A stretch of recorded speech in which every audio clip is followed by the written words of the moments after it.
இன்னைக்கு ஜா அவுட்லெட்ல நம்ம 3 Jersey T shirt தான் இன்னைக்கு கஸ்டமைஸ் பண்ண போறோம்.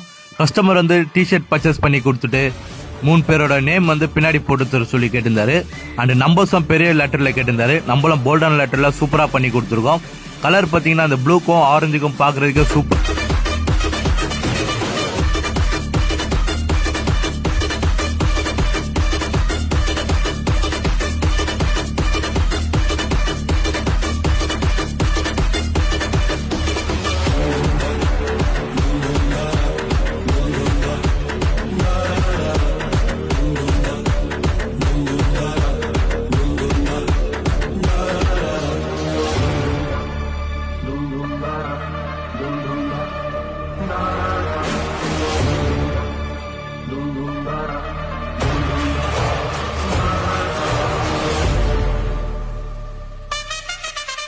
இதே மாதிரி உங்களுக்கும் கிரியேட்டிவிட்டியான டிசைன்ஸ் அண்ட் ஹுட்டி ஷர்ட்ஸ்ல கஸ்டமைஸ் பண்ணணும்னா மறக்காம நம்மளுக்கு டிஎம் பண்ணிட்டு அப்படியே ஜா அவுட்லெட்டை ஃபாலோ பண்ணிக்கோங்க.